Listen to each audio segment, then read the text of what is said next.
Muy buenas tardes a todos y a todas, gracias por su presencia. Se irán incorporando en la sesión el resto de las personas que estuvieron participando. Como sabemos, la última mesa de la mañana concluyó ya un poco tarde, pero por respeto a quienes están siguiendo la transmisión por internet y desde luego a nuestras y nuestros ponentes, vamos a dar comienzo.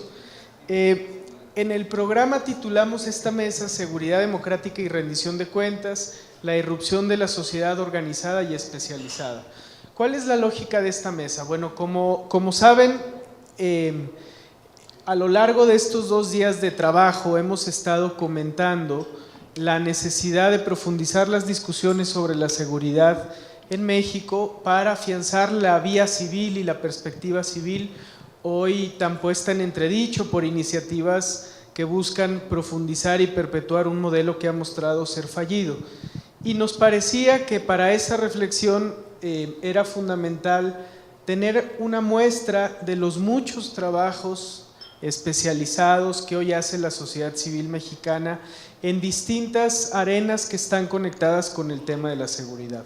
Por eso la mesa está bajo el paraguas amplio de la rendición de cuentas, porque nos parece que hay un vínculo claro entre rendición de cuentas y seguridad. Mucho se ha hablado en estos 2 días de que uno de los grandes problemas que tenemos en el país es justamente ese vínculo entre corrupción, violaciones a derechos humanos e impunidad, que está en el centro de nuestros problemas de inseguridad. Entonces vamos a tener una mesa de ahora hasta las 6 para hablar de algunas de estas iniciativas. Me voy a permitir presentar en una sola intervención a nuestros y nuestras ponentes, muy brevemente para dar pie después a su intervención. Está con nosotros Luis Manuel Pérez de Hacha, como sabemos es integrante del Comité Ciudadano del Sistema Nacional Anticorrupción. Está con nosotros también Cecilia Real, que es coordinadora de la campaña México Sin Homicidios de México Evalúa. Está con nosotros Rocío Culebro, que es directora ejecutiva del Instituto Mexicano de Derechos Humanos y Democracia, integrante también de la Plataforma contra la Impunidad e integrante también del colectivo Seguridad Sin Guerra, que ha venido haciendo un trabajo importante en la construcción de alternativas en la política pública de seguridad. Nos acompaña también Amaya Ordorica, que integra el colectivo Reverdecer, que viene haciendo un trabajo relevante para repensar la política pública en materia de drogas, sobre todo. Y nos acompaña también Eduardo Borges, que como sabemos es director general de Transparencia Mexicana y que integra, entre otros muchos espacios, la iniciativa Vamos por Más. Todos y todas ellas tienen amplia trayectoria en sus campos, también múltiples credenciales académicas. Me las voy a ahorrar, si me lo permiten, para ir directo a la materia. Lo que hemos hecho en las anteriores mesas es tener una primera ronda de intervenciones hasta por 10 minutos y después tratar de generar algunas preguntas para tener una segunda ronda, de manera que la mesa sea pues más interactiva y más de diálogo. En el centro de la reflexión está, como decía, tratar de mostrar qué iniciativas está realizando la sociedad civil mexicana para hacer frente a la crisis de inseguridad y cuál es su conexión con el espectro más amplio de trabajos que se realizan en materia de rendición de cuentas y de esfuerzos para revertir la corrupción y la impunidad. Si les parece bien, hacemos la primera ronda en este orden y después en el orden inverso para que sea equitativo. Entonces, sin más, le daría la palabra a Luis Manuel. Muchas gracias, un gusto estar aquí con ustedes y en esta mesa. El rubro que corresponde es amplio, tiene que ver por el lado del combate social, la lucha social y de la rendición de cuentas, engarzada en un gran segmento, un gran paraguas que es el de la seguridad, de democracia. Yo me voy a concentrar en la participación ciudadana, que es mucho del trabajo que nosotros estamos coordinando en el Comité de Participación Ciudadana del Sistema Nacional Anticorrupción. Una experiencia enriquecedora, retadora, novedosa, sin lugar a dudas. Y a partir de ahí voy a hacer las aproximaciones.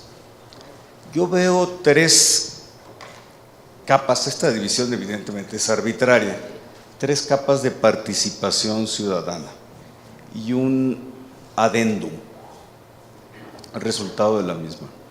Hay un área que está muy activa en estos momentos, se puede decir que por las redes sociales, porque hay mayor conciencia, hay mayores cuestionamientos, hay mayor hartazgo, que es la participación social. La palabra es incómoda, pero no encuentro otra que pueda graficarla bien. Es una participación social un tanto desilvanada o amorfa, en donde se tiene una actividad propositiva, constructiva, cuestionadora, que se manifiesta en diferentes rubros, ¿no? Desde redes sociales, los Twitters o Facebook. Es cierto que como acaba de decir Diego Luna, tuitazos no vamos a componer las cosas. Sin embargo, son vehículos que van generando un ambiente y van generando esa conciencia de estar nosotros más activos en el tema del actuar, de la cosa pública. Esa participación desilvanada también la podemos ver de otras maneras, ¿no? Las charlas de sobremesa, los foros académicos. Este no es tanto desilvanada porque está en un contexto, está armada, está articulada, pero sí hay otros escenarios en donde es más explosiva la participación, más impulsiva, más entusiasta, más del corazón, más de las entrañas, pero sin esa participación, la toma de las calles, protestas, sin esa participación no se mantendría viva la conciencia social, porque son las manifestaciones que yo llamo nivel cancha, que son manifestaciones necesarias, porque si no vamos a hacer abstracciones y va a quedar esto como cupular. En el Comité de Participación Ciudadana lo que vemos nosotros es que esa participación se vuelve necesaria. Sí, necesitamos estar en retroalimentación. Los viajes a provincia, por ejemplo, que hacemos a otros estados de la República, nos están constantemente cuestionando, dando ideas, alimentando, y sí nos damos cuenta de que cada provincia, cada ciudad tiene sus necesidades propias en ese gran mosaico que es el país. Eso entonces es respecto de la participación social desilvanada, vamos a llamarle así. Hay esfuerzos individuales, profesionales muy valiosos, personas que estudian los informes de la auditoría, los informes de la cuenta pública, ya vámonos al aspecto formal constitucional, los informes que produce la Auditoría Superior de la Federación sobre sobre la cuenta pública, y el seguimiento o no seguimiento que existe por parte de las autoridades a los informes. Entonces, todo eso, si bien es profesional, de mucha calidad, de mucha profundidad, no está articulado. Entonces, ese es el primer segmento. Luego viene el otro gran sector de mucha potencia y que cada vez sí se percibe que tiene un cuerpeo, una articulación más poderosa, un mayor músculo, en donde hay diferentes perfiles participando, es en lo que se llaman las organizaciones de la sociedad civil, que su propia denominación dice ya están organizadas, pero están organizadas desde una doble aproximación. Uno, están organizadas en sí mismas, son cuerpos articulados que tienen vocaciones muy específicas, como lo estaban presentando ahorita. Y esas vocaciones específicas pues sí les hace que sean muy precisas en las propuestas que realizan, en las consignas que tienen, en las conclusiones que formulan, son altamente profesionales, tienen capacidad de allegarse recursos, de convocar recurso humano de calidad, recurso profesional de calidad, y todo eso va articulando con mucha sofisticación la participación, los cuestionamientos y las propuestas. Pero esa misma articulación les ha permitido a las organizaciones de la sociedad civil, a su vez, armarse y articularse con otras organizaciones sociales, lo cual va presentando un frente común que se ha manifestado, por ejemplo, en lo que resulta muy claro, en la construcción de un sistema nacional anticorrupción. Lo que yo he platicado mucho, y aquí hay varios artífices de ese modelo, el Estado no regaló a la ciudadanía esa posición, sino fue la ciudadanía a través de las organizaciones de la sociedad civil quienes arrancaron un espacio. Y arrancar ese espacio es lo que hoy nos permite tener una participación articulada y de mayor penetración y contundencia en lo que se está realizando. También hoy vemos a las organizaciones de la sociedad civil participando también en el modelo de una Fiscalía General que funcione, que sea con visión de largo plazo, una Fiscalía General de 50 o 100 años, como se hace en sus propuestas, pero además no son propuestas infundadas ni impulsivas, sino están soportadas, fundamentadas en análisis, en reflexiones profundas y muy meticulosas, muy profesionales, esa es la parte que quiero enfatizar. Y luego viene el tercer gran segmento, que son los medios de comunicación.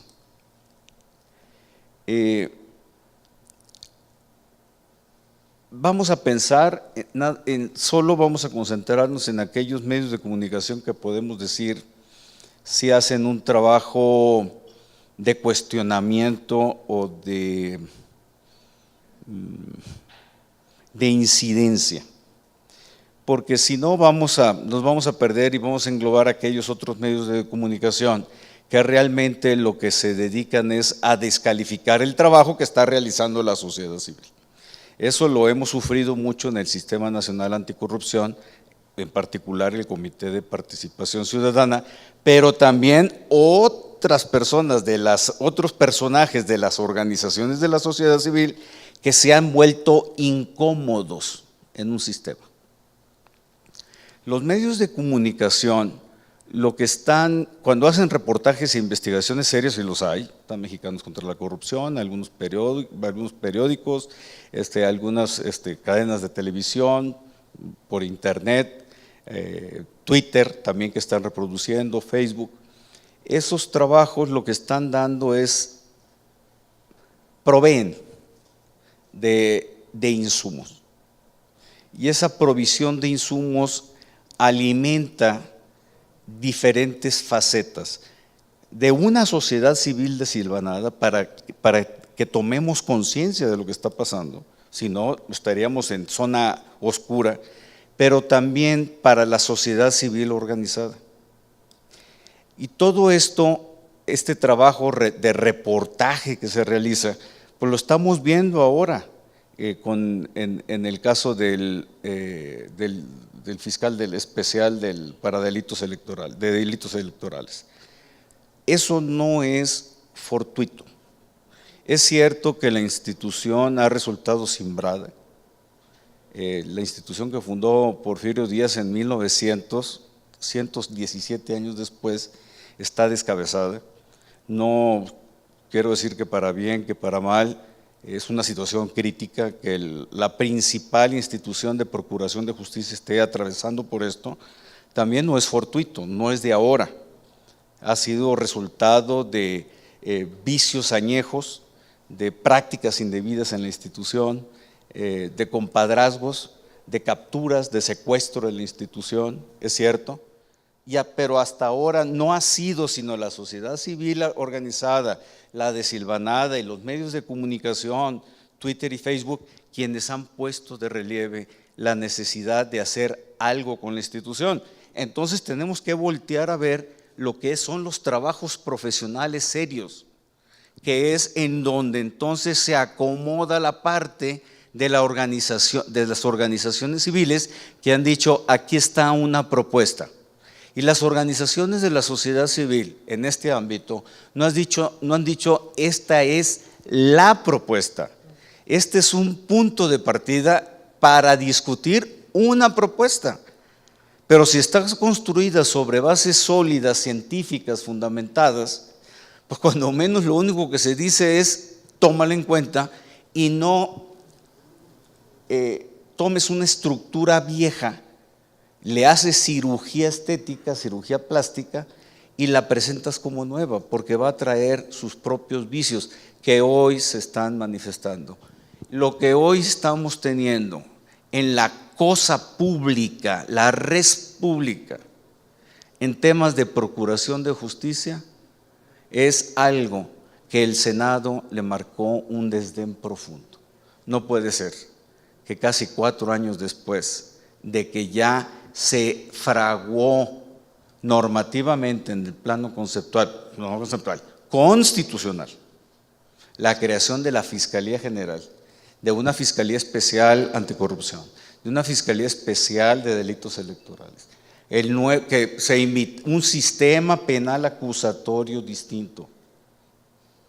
8 o 9 años después, la distracción pavorosa que ha habido de recursos públicos en la propia PGR y en el Poder Judicial de la Federación y el Poder Judicial de las entidades federativas, en los recursos que fueron destinados para hacer un rediseño, un relanzamiento en la procuración e impartición de justicia, se está tirando todo por la borda.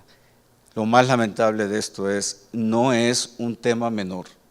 Nosotros en el Comité de Participación Ciudadana no estamos discutiendo si Santiago Nieto tiene que regresar o no como titular de la FEPADE. Ese no es el tema, para nosotros, no, nuestro, como CPC.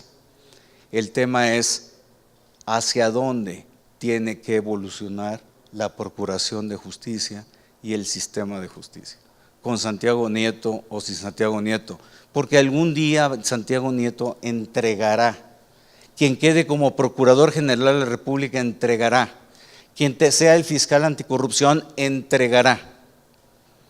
No es las instituciones las forman y las hacen las personas, pero no son las personas. Esa es la reflexión que traemos en el Comité de Participación Ciudadana. Esa es la seguridad jurídica, ese es el Estado de Derecho. El Estado de Derecho no es una entelequia, no es un concepto, no es una fantasía, no es un discurso, es una realidad. Y en eso es lo que nosotros estamos trabajando. Muchas gracias. Muchas gracias, Luis Manuel. Creo que destaco cómo nos recuerdas el vínculo entre seguridad y procuración de justicia desde una perspectiva integral y el énfasis en pensar en las instituciones y no solo en las personas, que creo que ha estado muy constante en la mañana. Habrá oportunidad en la segunda ronda de profundizar también en los retos que observas del CPC, del Comité de Participación Ciudadana, para dinamizar la rendición de cuentas por posibles actos de corrupción en el sector seguridad, que nos parece una perspectiva muy relevante. Creo que la manera en que el CPC intentó dinamizar la investigación sobre espionaje contra periodistas y defensores de derechos humanos que se topó con pared deja un aprendizaje de la relevancia del CPC y también de los grandes retos que va a enfrentar. Pasaríamos ahora con Cecilia.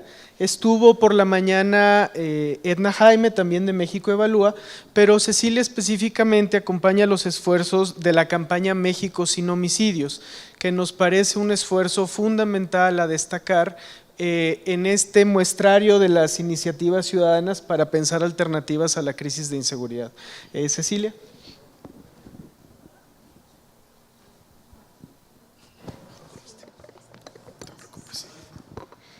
Muchas gracias, gracias por la invitación, es un honor compartir la mesa con ustedes. Ernesto, muchas gracias por la consideración. Efectivamente, yo vengo a hablar de la iniciativa México sin homicidios y cómo la participación ciudadana se vuelve crucial para impulsar una agenda que busca hacer un giro en la visión de política pública sobre el tema de seguridad.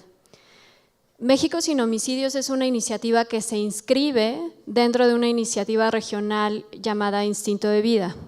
Instinto de Vida tiene una participación en los 7 países más violentos de América Latina, es apoyada por Open Society Foundations y parte de la reflexión de decir por qué en América Latina se observa una alza en la violencia letal, cuando las tendencias mundiales indican que en las otras regiones del mundo los homicidios van a la baja, pero en la región no. Entonces se hace una discusión sobre eso, se hace un análisis sobre el tema y se demuestra que en los últimos 10 años ha habido un boom de programas de inversiones para reducir la violencia.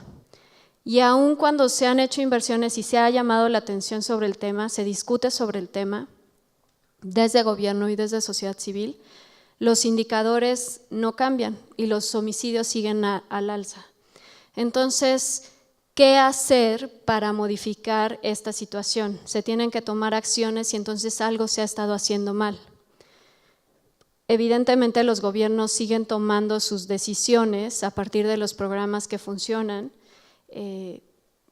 o que dan ciertos resultados con ciertos indicadores, no sé, deserción escolar y entonces a lo mejor hay menos niños en la calle, pero finalmente el índice que nos mide cuál es la seguridad, que es el tema de homicidios, no va a la baja y cuando sí hay tendencias a la baja no se demuestra una constante, son por periodos cortos y después la tendencia regresa a la normalidad.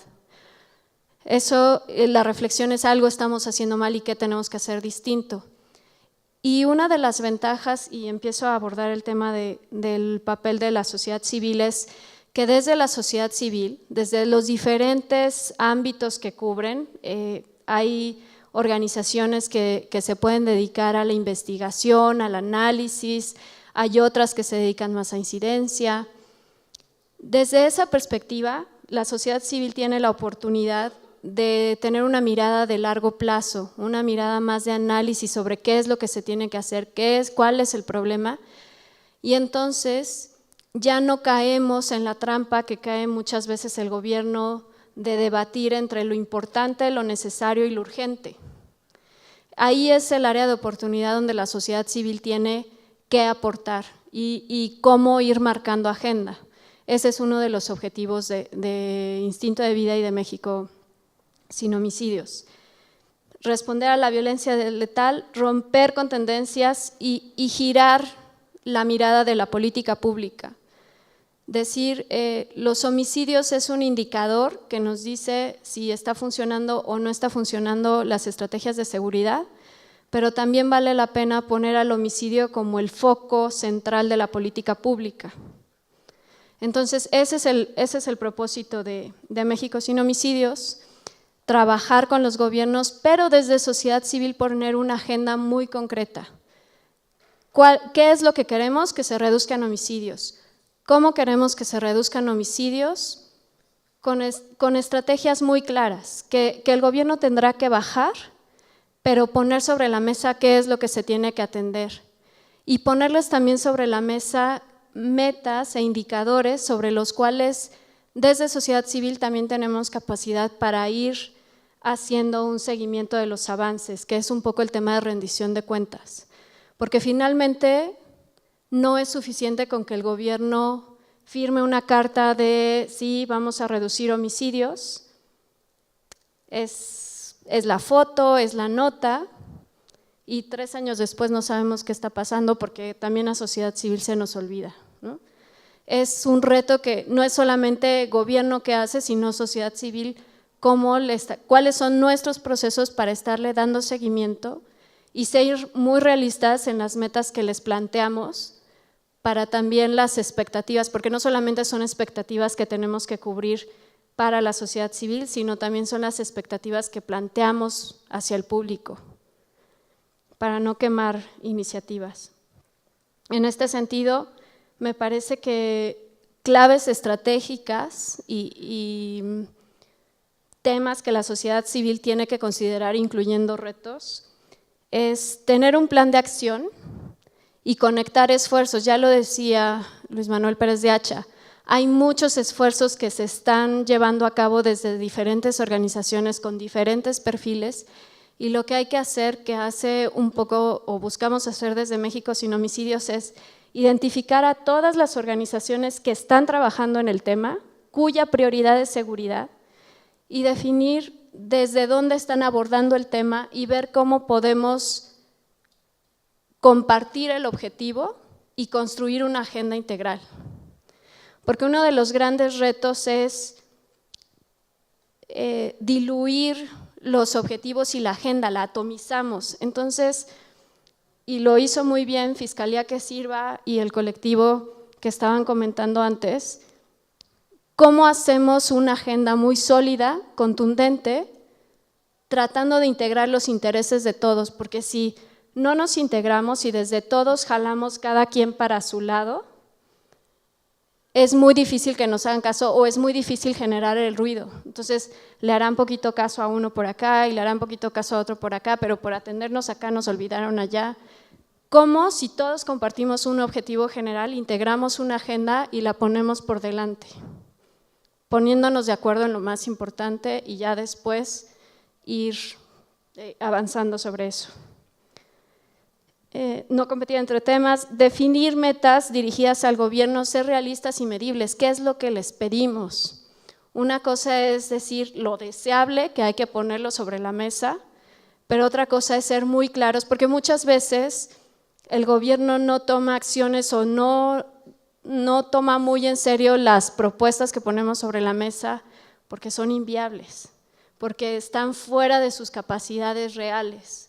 Entonces, ¿cómo vamos avanzando hacia lo que sí se puede hacer?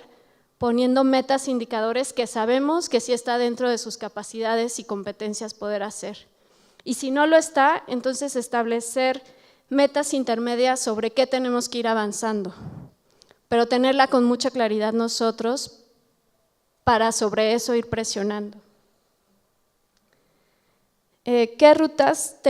Una de las cosas que nosotros identificamos que era muy importante era la agenda de seguridad es prioritaria para el país, no queda duda que es prioritaria, pero entonces ¿cómo convencemos al gobierno, incluso a sociedad civil, que el tema de homicidios es prioritario? ¿Por qué homicidios es prioritario?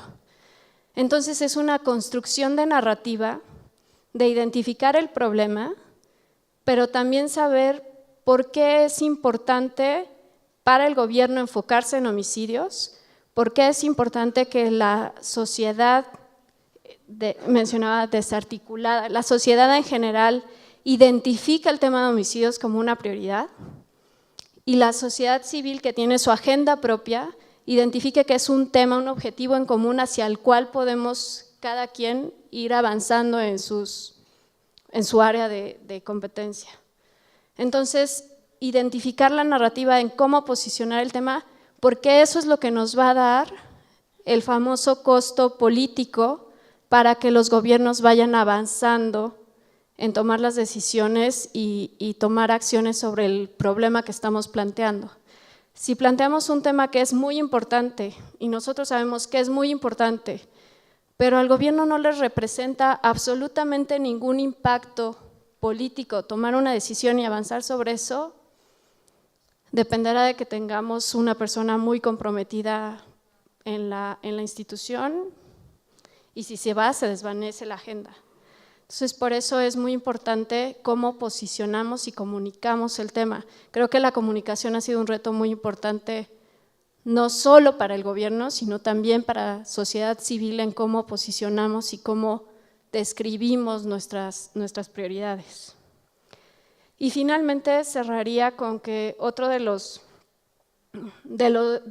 rutas y retos es tener una articulación sostenida, porque ha habido diferentes iniciativas, unas más sostenidas o sostenibles que otras, donde encontramos el espacio para poder incidir. Y uno de los ejemplos es el tema de justicia penal.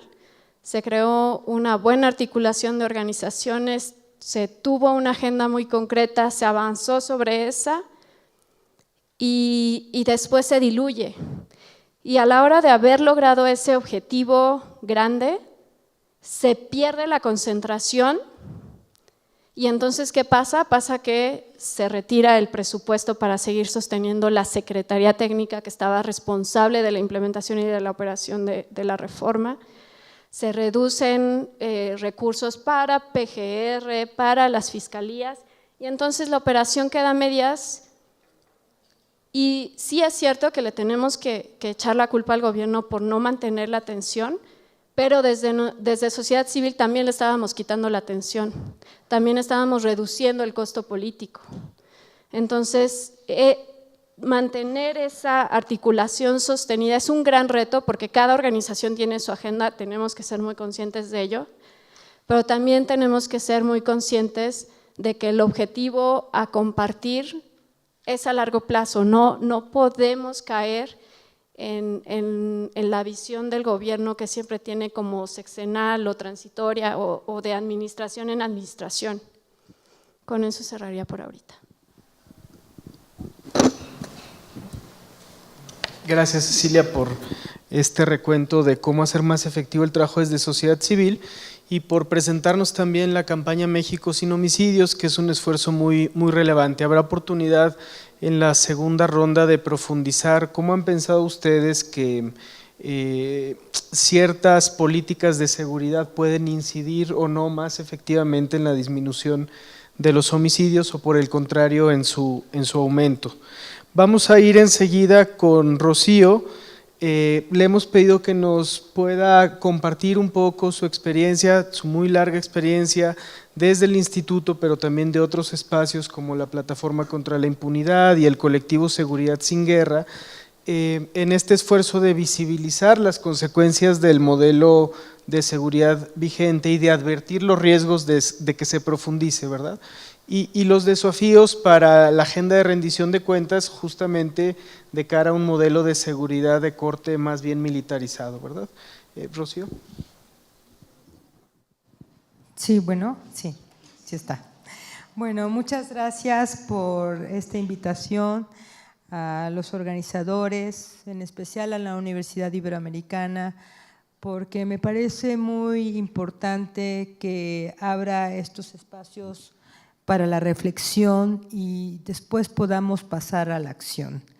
Realmente David, que es el rector, tiene 2 días aquí, que ha estado presente y para mí esto es muy relevante porque ojalá quisiéramos que todos los rectores estuvieran en los seminarios donde participan la sociedad civil, las organizaciones, los especialistas, los académicos, escuchando a los otros, y eso me parece de gran relevancia. El tema de seguridad, democracia y derechos humanos, como ya lo decía Luis y lo han dicho durante este día y medio, no puede estar separado. Pero creemos que todavía a estos 3 grandes temas, seguridad, democracia y derechos humanos, le hacen falta otros 2 componentes, que es el tema de la impunidad y la corrupción. Y la pregunta es, ¿podemos solos contra la corrupción y la impunidad? Me parece que no, y eso está demostrado. Tan es así que, bueno, hay muchas experiencias y al rato Eduardo va a abordar alguna de ellas, se lo voy a dejar para que hable sobre lo de la Fiscalía, pero ya nos hablaba Luis, existe el Sistema Nacional Anticorrupción, pero también por otro lado existen otras organizaciones desde la sociedad civil tratando de apuntalar el trabajo del sistema y también para presionar y para solicitar la rendición de cuentas, que es un trabajo complementario. Pues bien, en la actualidad la corrupción y la impunidad son temas centrales del debate público. Traigo aquí la lista de los, por ejemplo, de todos los gobernadores que hoy o están ya en prisión o se encuentran en proceso. Pero eso si quieren al rato les digo con precisión porque es larga. Y solamente lo de los gobernadores, faltaría todos los demás que son servidores públicos. Y en efecto, cuando hablamos de la corrupción, nuestra referencia es toda aquella acción en la que un político se aprovecha de su cargo para beneficio propio o de su gente de alrededor, ya sea su familia o los mismos servidores públicos. Y bueno, pues eso es algo que realmente lastima la sociedad, lastima el sistema jurídico, lastima la democracia y nos lastima a nosotros como sociedad. Y va creándose entonces toda una serie de circuitos de corrupción que van desde lo más bajo hasta los de, yo ayer decía de cuello fino, ¿verdad? Que son los de cuello blanco, pero a veces unos tienen un cuello más fino, ¿no? Entonces, más fino que blanco, exacto. Entonces, y ese es el problema, la corrupción. Por otro lado, tenemos el problema de la impunidad. Y el problema de la impunidad supone que cuando se comete un delito o una violación a los derechos humanos, generalmente no existe ninguna consecuencia, ¿no? Y ya lo hablabas tú con las cifras que se dan en lo de los homicidios. Se investigan los homicidios, pero no sabemos en realidad en qué acaba, ¿no? En cuántos de esos homicidios son investigados y cuántos son investigados y sancionados y luego hay reparación. Igual pasa con el caso de violaciones a los derechos humanos. Hoy en día tenemos miles de personas desaparecidas. Eso es un escándalo para este país y no pasa nada, no pasa nada. Está en total impunidad los casos. Y es la sociedad, y en el caso de los desaparecidos, la sociedad y los familiares los que se tienen que organizar para buscarlos, porque toda esa serie de casos están en la impunidad. Estos son los grandes desafíos para estas organizaciones civiles que, como bien dices, algunas nos hemos especializado más en algunas cosas, pero es cierto, acepto la crítica, estamos totalmente desarticulados. O bien nos hemos articulado para cosas muy precisas, pero donde le tenemos que poner todo el hombro para poder sacarlo adelante. Pero el problema está latente. Tenemos el problema de la corrupción y de la impunidad y está ahí latente. Y con esto, como siendo uno de los grandes desafíos, es que el 8 de octubre del 2015 se realizó una primera reunión en la que participamos defensores de derechos humanos, activistas, académicos, periodistas. Algunos de los que están presentes han participado en estas actividades y reflexiones y conformamos lo que se llama la Plataforma contra la Corrupción y la Impunidad. Si bien hemos estado de bajo perfil, es porque hemos estado analizando y reflexionando otras experiencias en otros países de cómo se ha articulado la sociedad y también cómo es que establecen el vínculo, la relación, el diálogo o la presión con las autoridades para poder frenar la corrupción y la impunidad. Sin embargo, es un trabajo muy ambicioso. Y es un trabajo a un mediano o largo plazo, ¿no? Nos va a llevar mucho tiempo poder tener una mayor articulación. Sin embargo, pensamos que debemos hacerlo, porque lo peor es quedarnos cruzados de manos y no hacerlo. En este sentido, una de las perspectivas de este colectivo fue partir de la experiencia del grupo interdisciplinario de expertos independientes que fue para el caso de los 43, el caso que el Centro de Derechos Humanos Miguel Agustín Pro Juárez ha estado llevando a la cabeza, litigando. Nos parecía muy importante porque dejó muchas lecciones el GIEI en muchos aspectos, que incluso tienen que ver con las cosas que se dijeron ayer en cuanto al modelo general de justicia, ¿no? El reto está en cómo se van a implementar todas estas recomendaciones. Pero esta es una de las cosas que nos anima. Y también otra cosa que nos anima es lo que se ha hecho en otros países, como en Guatemala, con la Comisión Internacional contra la Impunidad, y también como en Honduras, con la misión de apoyo contra la impunidad y la corrupción. Dos experiencias totalmente distintas, pero parecidas al mismo tiempo. La experiencia de Guatemala se creó la CICIG a través de un acuerdo entre el Estado guatemalteco y las Naciones Unidas para hacer frente a la corrupción y a la impunidad.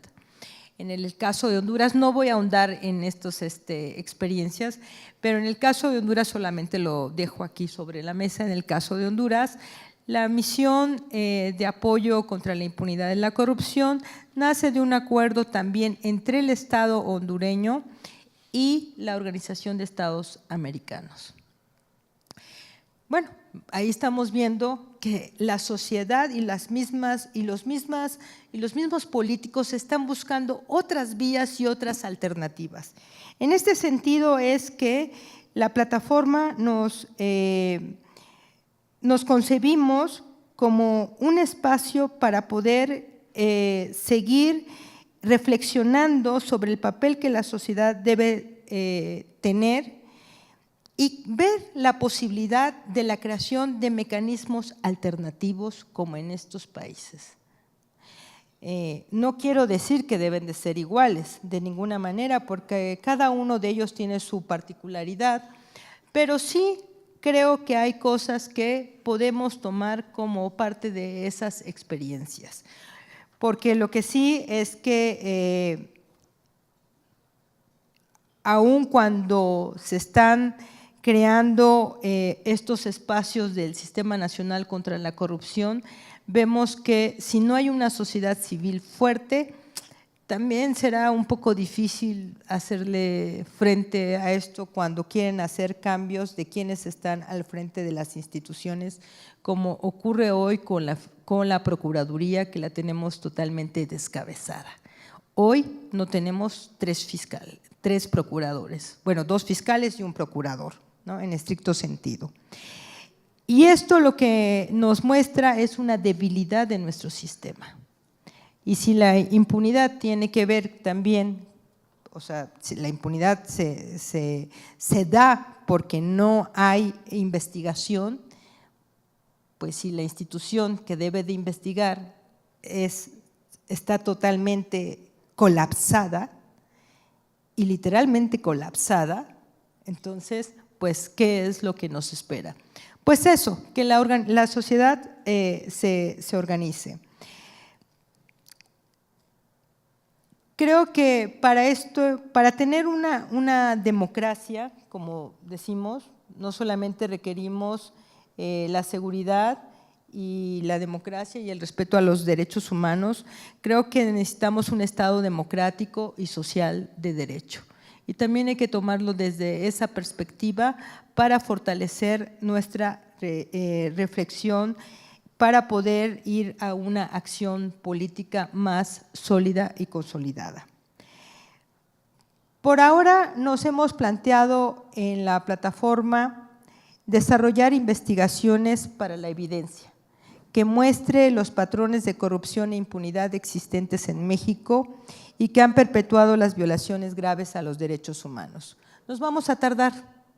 Sé que muchos quisieran que lo hiciéramos muy rápido, pero también para mostrar la evidencia hay que tener el dato sólido y saber exactamente qué es lo que queremos demostrar y para qué lo queremos demostrar y con quiénes lo queremos demostrar y ante quién, y qué más, y qué es lo que queremos. Es en este sentido que, bueno, vamos a seguir reflexionando. De hecho, el día 17 de noviembre tendremos un panel invitando justamente a Juan Jiménez, quien es el encargado de la misión de apoyo contra la impunidad y la corrupción de Honduras, y a quien, para que nos cuente un poco cómo le está yendo ahora, porque cuando estuvimos reflexionando el año pasado sobre la MASIC, como es conocida, se estaba formando. Hoy ya hay un encargado de esta misión y que nos diga cómo le está yendo con el gobierno hondureño. Pero también tendremos la participación de quien en su momento fue el procurador ad hoc para el caso de la investigación de Fujimori en el caso Montesinos, que es un caso que tiene que ver con corrupción y también con impunidad. Y lo queremos hacer porque es parte de esta reflexión. Muchos dicen, bueno, es que ustedes quieren copiar los modelos de otros países. No, lo que queremos es conocerlos y crear nuestro propio modelo. Ya para terminar, quiero decirles que, bueno, además este panel estará convocado por la misma Universidad Iberoamericana, a quien le agradecemos de verdad estos espacios y estos esfuerzos. Estará también convocado por la Comisión Mexicana de Defensa y Promoción de los Derechos Humanos, porque hemos estado también por otra vía aprovechando la recomendación, bueno, no solamente aprovechando, queremos empujarla y que se implemente. La primera recomendación que hace la Oficina del Alto Comisionado para los Derechos Humanos, que es crear un consejo contra la impunidad. Entonces, es en este marco en que queremos ampliar la discusión, ¿no? Y bueno, me guardo para más adelante otras reflexiones y la lista de gentes indeseables. Gracias, Rocío, por compartirnos cómo está trabajando la plataforma como un espacio muy relevante para tratar de profundizar en el vínculo corrupción, impunidad, violación a derechos humanos. Vamos ahora con Amaya del colectivo Reverdecer, que ha venido trabajando en la política de drogas. Mucho en estos días se ha hablado de que es difícil pensar que el modelo de seguridad de México cambie en tanto no se profundice la discusión sobre la política de drogas, tanto a nivel nacional como a nivel global, y Amaya ha venido dedicando tiempo y esfuerzo a pensar en ello, entre otras cosas. Así que, por favor. Gracias, Santiago. Buenas tardes a todos y muchas gracias a los organizadores y en particular a Ernesto por la invitación. Justamente la organización con la que yo trabajo, Reverdecer Colectivo, somos una organización de personas jóvenes que nos dedicamos a estudiar y trabajar frente a los efectos de la guerra contra las drogas en México. Nosotros, así como muchas otras organizaciones, hemos podido ver y documentar cómo a partir del 2006 se legitima una estrategia de seguridad militarizada basándose en un discurso de protección a jóvenes y a niños de las drogas, ¿no? Hay un mal, un enemigo señalado que es el narcotráfico, que tiene que no ser solo combatido, sino abatido. Y esto legitima una serie de políticas que sin un enemigo declarado quizás hubieran sido inaceptables, ¿no? Bueno, lo son, pero socialmente hubiera habido una respuesta mucho mayor. A la par de esto, como venía un poco mencionando Rocío, hay un alza impresionante en las violaciones a derechos humanos. Las cifras oficiales registran más de 30,000 personas desaparecidas, más de 170,000 homicidios. La Comisión Mexicana de Defensa y Promoción de los Derechos Humanos ha hecho una investigación independiente que registra que hay alrededor de 300,000 personas desplazadas internamente de manera forzada debido a la violencia, y la tortura ha ido al alza como una parte de la estrategia de esta guerra. Y es que este discurso de buenos y malos, que además asume que los malos de alguna manera son exteriores y no son personas que se desarrollan dentro de estructuras económicas, de estructuras de violencia, de estructuras sociales, que necesitan encontrar maneras de subsistir en un país con índices de pobreza altísimo, de marginación escolar altísima, sobre todo además para personas jóvenes que las oportunidades de trabajo y de movilidad social se reducen cada vez más y donde el crimen organizado y en particular el narcotráfico se han convertido en opciones de movilidad social. En este país y en este contexto hemos respondido a esto con una narrativa que rompe el tejido social casi con la misma violencia que las violaciones a derechos humanos y los delitos graves cometidos en este marco, ¿no? Y todo esto bajo un velo de impunidad, como mencionaba bien Rocío. La política de drogas actual además alimenta constantemente el problema de corrupción que tenemos en México. Hay un mercado muy redituable que está en la ilegalidad completamente y que para regularse ocupa dos medios. Uno es la violencia directa en sus propias manos y la otra es utilizar al Estado vía la corrupción para regular este mercado. Entonces, es un mercado que tiene la capacidad de inyectar miles y miles de pesos constantemente y alimentar el monstruo de la corrupción en México. Por eso en México tenemos que pensar que la seguridad va más allá de las políticas de seguridad, que la seguridad incluye seguridad en un término amplio, seguridad alimenticia, seguridad escolar, seguridad de oportunidades y también implica un proceso de reconciliación con las personas que han sido criminalizadas durante todos estos años con la política de drogas. Con estas personas me refiero a las personas que se dedican al cultivo, que son campesinos de plantas, que cultivan plantas, perdón, porque la amapola es una planta hermosa, la marihuana es una plantita muy linda, ¿no? Que en sí mismas no le hacen nada a nadie, y quienes se dedican a la producción son campesinos y campesinas, al igual que cualquier otra planta que se cultiva, solo que bajo el manto de la ilegalidad que los pone a la merced de grandes grupos criminales y también del ejército y de las policías que queman sus cultivos o les roban sus cosechas y se las revenden a precios altísimos, que además se enfrentan a la posibilidad de juicios penales. Y eso, después de eso pasamos al ámbito de la producción, ¿no? Que eso puede ser, por ejemplo, en el caso de la amapola, donde para producir el opio hay un proceso químico, o como ahora cada vez en México producimos más sustancias sintéticas, cada vez se producen más metanfetaminas en nuestro país y eso quiere decir que hay laboratorios donde esto se está haciendo clandestinos. Todas estas personas que trabajan ahí son personas como nosotros que van a sus trabajos, que probablemente tienen una familia a quien tienen que alimentar y que nosotros como sociedad estamos catalogando como enemigos de la seguridad, como enemigos del bienestar y que mientras mantengamos estas políticas no podemos reconciliarnos y romper con esta división de buenos y malos de ellos y nosotros que es tan profundamente dañina. Y finalmente las personas que venden drogas y las personas que usan drogas, que además es un grupo realmente muy difícil de separar, porque muchas veces el consumo de drogas requiere la venta de drogas.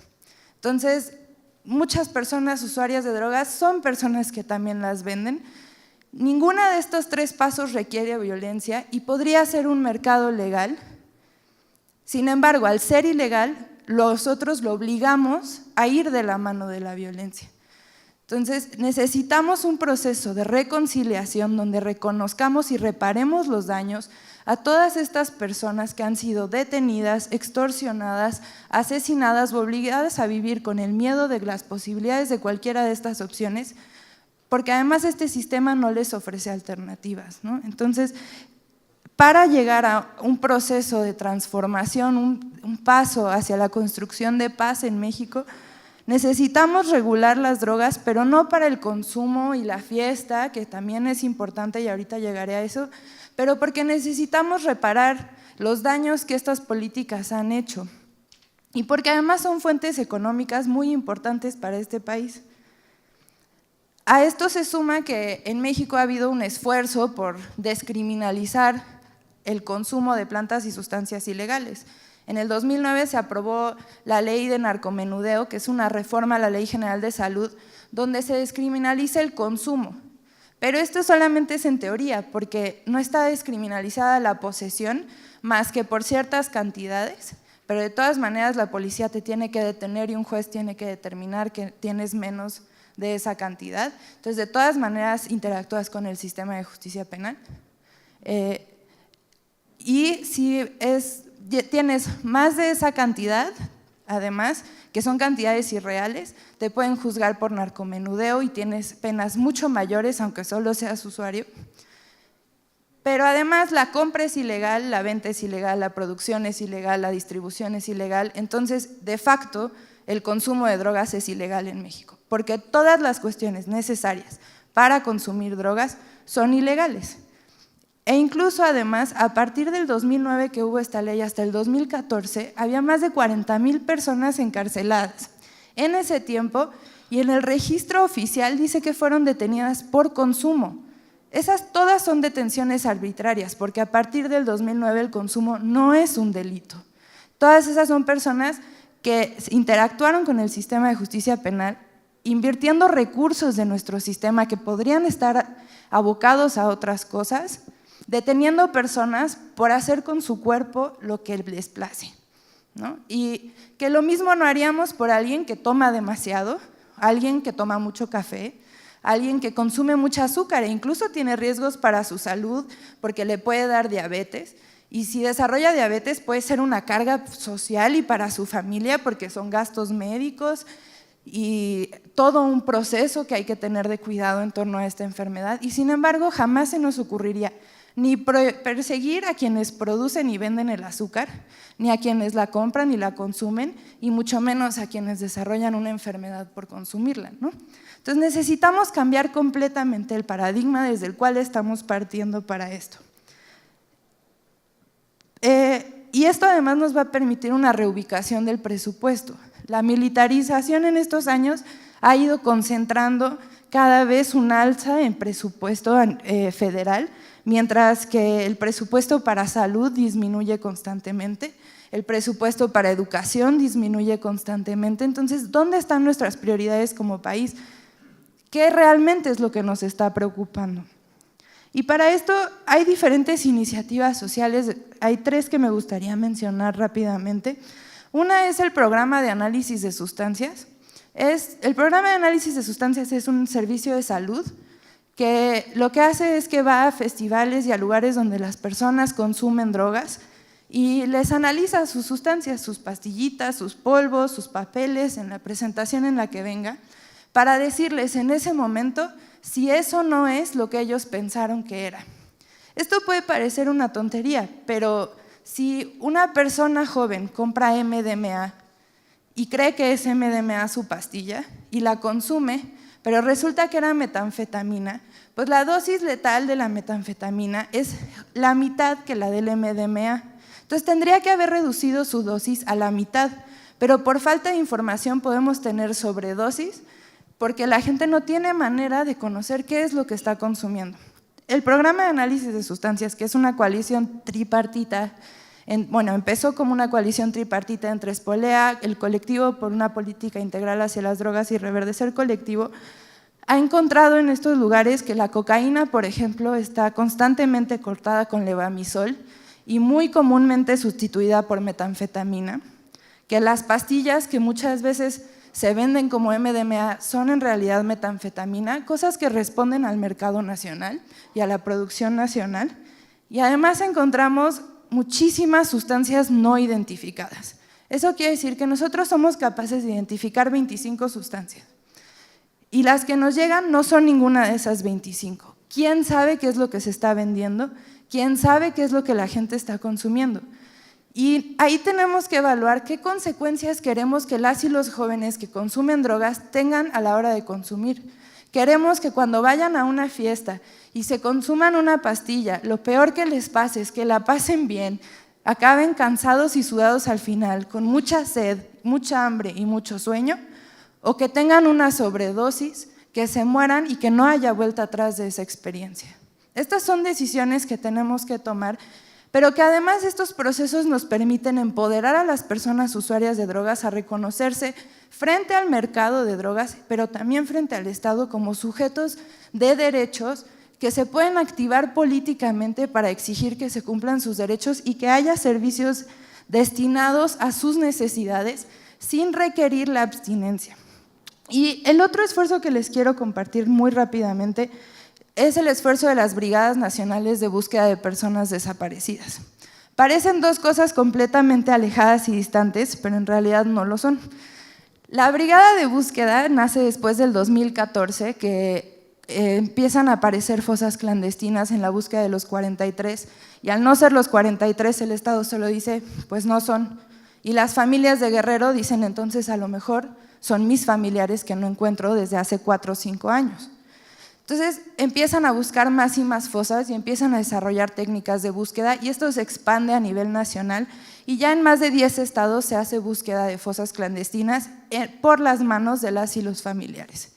La Brigada Nacional es un esfuerzo colectivo donde se unen las y los líderes con el mayor conocimiento técnico en la búsqueda en un solo lugar a realizar búsqueda de fosas, lo cual permite entrar a lugares de mayor riesgo de lo que las familias normalmente no pueden acceder y además permite generar presión al gobierno federal para que haga procesos de identificación y a los gobiernos locales para que diseñen leyes y políticas de prevención de la desaparición en sus estados y también, ya cierro, de trato a los familiares, a las y los familiares de personas desaparecidas.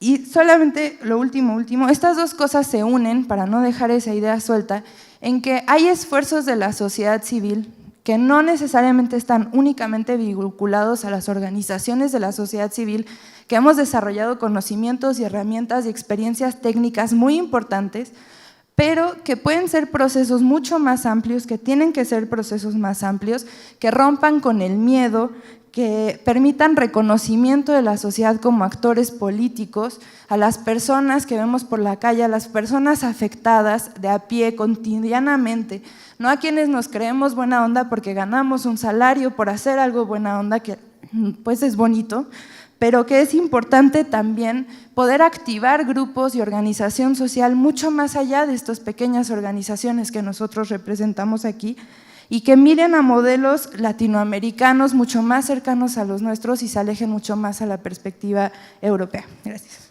Gracias, Amaya. Primero por recordarnos que el concepto de sociedad civil es mucho más amplio que el de algunas organizaciones establecidas. Y segundo, por adentrarnos un poco a lo que significa tomarse en serio, cambiar el paradigma de la política de drogas, ¿verdad? Que supone de verdad ver las cosas desde otra perspectiva. Y con el ejemplo concreto que pones del programa de análisis de sustancias, empezar a pensar de otras maneras esto que está en la raíz de nuestra crisis de inseguridad. Vamos a pasar ahora con Eduardo. Eduardo, como saben, es director general de Transparencia México y pues uno de los actores centrales en el impulso del Sistema Nacional Anticorrupción como hoy lo conocemos. Lo queríamos invitar por su experiencia y para hablar un poco de los retos para la rendición de cuentas desde la perspectiva de la política de seguridad y el vínculo entre seguridad, corrupción y violaciones a derechos humanos. Gracias, Eduardo. Gracias a ti y muy buenas tardes a todas, a todos. Con mucha franqueza, lo primero que quiero hacer es agradecerles la invitación, porque aunque algunos de nosotros hemos tenido la fortuna de vernos y encontrarnos con cada vez mayor frecuencia en las últimas semanas, veo por ahí a Ernesto, a Edgar, a Rocío, por supuesto a Luis Manuel, a quien conocí apenas hace menos de un año, nos vimos una sola vez para un tema de un amparo y no nos habíamos vuelto a encontrar. Cada vez resulta más rico adentrarse en las muchas otras realidades que están alrededor de la construcción de una sociedad civil fuerte. Por supuesto hay una relación de años con México Evalúa, pero por lo menos hoy me llevo una muy grata sorpresa de otra manera de ver nuestra comunidad, nuestra realidad y las opciones de vida no violentas para muchos mexicanos y mexicanas. Voy a evitar la pasión que me ha levantado por ya muchos años, todos los días, que es el tema de anticorrupción y de control de la impunidad. Voy a concentrarme en la parte de la vía civil, acudiendo a lo que desde el principio Ernesto me planteó era un tema relevante. Entonces voy a dejar los grandes conceptos para quienes ya con inteligencia han planteado en este y en otros paneles el tema. Yo empecé haciendo prospectiva y haciendo encuestas y me tocó ayudar a diseñar la encuesta nacional de cultura cívica y prácticas ciudadanas. Es de las cosas que más me apasionaron en su momento y más me arrepiento por los efectos que ha tenido el conocer esos datos. Voy a tratar de hacer un argumento sobre esto. Desde la primera edición que se hizo de la encuesta nacional de cultura política y prácticas ciudadanas apareció un dato del cual desconfío cada vez más. Y es que 80% de las mexicanas y los mexicanos no están dispuestos a participar en un problema de su comunidad. Haciendo memoria, la razón por la cual utilizamos ese reactivo es un tema de inercia cognitiva. Estábamos utilizando los modelos de Ronald Inglehart, la encuesta mundial de valores, el Latinobarómetro y otros, y como estábamos obsesionados porque fueran comparativos con otros países y con otras culturas, repetimos el reactivo. En lugar de hacernos la pregunta que hoy creo que está alrededor de esta mesa, y es ¿qué significa participar en resolver los problemas de tu comunidad? Tan solo si vemos este ramillete de intervenciones, los problemas de nuestra comunidad, y estoy seguro que todos empezamos con la misma afirmación, uno de los temas estratégicos para el país y de las agendas más abandonadas es mi agenda, ¿no? Y creo que es inevitable, ¿no? Porque un país se mira desde muchos lugares, se tiene que mirar desde muchas carencias, desde muchas preocupaciones. Si este fuera un foro empresarial, les puedo asegurar que dirían que una de las agendas más desatendidas es la de la política impositiva, ¿no? Y si lo viéramos si fuera Coparmex estaríamos hablando del salario mínimo, pero si fuera el CCE estaríamos hablando de la excesiva regulación que impide el desarrollo económico de nuestra comunidad y la generación de empleos. Y creo que lo traigo a colación porque lo rico de quitarnos la camisa de fuerza conceptual de los Ingleharts, de los Latinobarómetros. Quiero mucho a Marta Lagos, ¿no? Cada vez que viene a presentar el Latinobarómetro me invita, pero quitarnos tantito estas inercias cognitivas nos puede ayudar a ver ciertas cosas que voy a tratar de animarlos a considerar. Primero, que estamos sentados en jueves a las 5 y pico de la tarde y estamos muy interesados por esta agenda y no somos poquitos, ¿no? No están alrededor de este espacio pocas personas, están personas con una enorme pasión e interés por lo que están haciendo, que están dispuestos a sentarse a escuchar, a dialogar, a intercambiar puntos de vista, a construir agendas en común, a hacerlo con inteligencia, con mucho oficio, con soporte estadístico cuando se puede, con gobierno comparado, Rocío, ¿no? Cuando nos referimos a otros países. Y por fortuna hoy en muchos otros espacios está pasando exactamente lo mismo. Hay muchas personas que están poniendo su tiempo, su energía, su talento, su disposición a construir, y a mí cada vez me cuesta más trabajo pensar que ese dato del 80% de indiferencia respecto a los problemas públicos sigue siendo válido. La verdad es que en mi experiencia reciente, y supongo que por eso estoy aquí, en mi experiencia reciente, cuando sabes convocar a la sociedad a un tema relevante, la sociedad se activa y participa. Y no pone resistencia. Les pongo ejemplos cercanos a mi vida.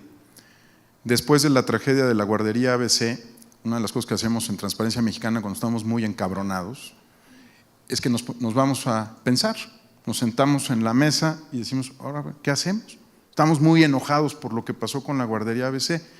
Seguramente va a haber muchas y buenas organizaciones que se especialicen en la defensa de las víctimas. Habrá otras organizaciones locales que tengan mucho más que decir sobre las condiciones de vida en Hermosillo. ¿Qué nos toca a nosotros? Y entonces creamos un mecanismo de participación social en guarderías del IMSS que que sigue vigente y que hizo que absolutamente todos los indicadores de desempeño, de seguridad e higiene de las guarderías mejoraran en meses. Ustedes pueden con razón decir, bueno, había un contexto pues sumamente dramático, ¿no? La muerte, la afectación de más de 100 familias, ¿no? Tanto porque habían perdido sus hijos como por otras razones, pero pues ya pasaron algunos años y las mamás y los papás de las guarderías siguen participando y asegurándose que haya condiciones de calidad e higiene mínimas y tomándole el tiempo a cada una de las guarderías del IMSS para ver que se evacúen. La norma dice 3 minutos, explíquenle ustedes a una mamá que puede esperar 3 minutos, ¿no? Están ahí las mamás, están en 1 minuto 20 y le dicen a la directora, oiga, si usted no logra que se evacúe en 1 minuto, a lo mejor la vamos a evacuar a usted, ¿no? Llevamos 65,000 madres. La convocatoria se hace de forma aleatoria, no es una convocatoria a las lideresas de la guardería. Se le manda a todas las mamás, hicimos un algoritmo, se les manda automáticamente y 99% de las madres y los padres acuden en una visita de 2 horas para verificar las condiciones de seguridad e higiene de la guardería donde están sus hijos. Y contra lo que alguna amiga mía esperaba, que es cuántas guarderías cerraron, ¿no? Que era como el indicador de desempeño, que ya cuántas van, ¿no? Entonces me decía 14, 15. Cuando llegamos a 16 le dije, esto es una tragedia. Y claramente eres mi amiga, pero no eres mamá. Si te cierran la guardería a tus hijos, te meten en un problemón, ¿no? De logística, de transporte, etcétera. Lo que me queda muy claro es que las mamás lo que quieren es que funcione la guardería, no que la cierren, ¿no? Eso es lo que están buscando. Y eso está pasando. No estoy diciendo que no haya riesgos en las guarderías del IMSS, ¿eh? Estoy diciendo que para cada uno de los indicadores que las mamás aceptaron son los indicadores de seguridad e higiene y la norma también, pues cerró la brecha y se movieron al umbral alto de cumplimiento. Entonces, las mamás participan activamente en las guarderías. Sí, cuando diseñas bien el modelo de participación. Cuando las invitas a cambiar México y les dices, nos vemos el domingo, vamos a cambiar al país en un gran movimiento nacional, perdón, tengo muchas otras cosas que hacer, entre otras, convivir con mis hijos que durante toda la semana están en una guardería, ¿no? No me invites a una cosa fantástica, ilusoria, sin contenido práctico, técnico y donde además no puedo ganar.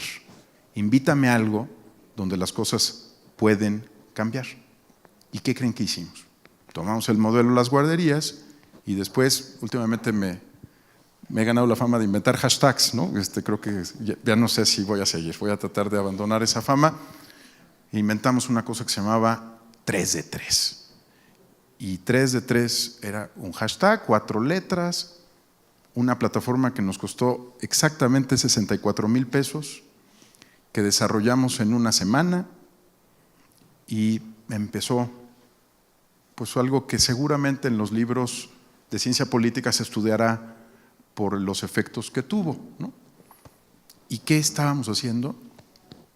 Invitar a esa sociedad a la que nadie invita a algo concreto, a hacer algo muy concreto. El mantra decía, si te piden tu voto, tú pídeles 3 de 3.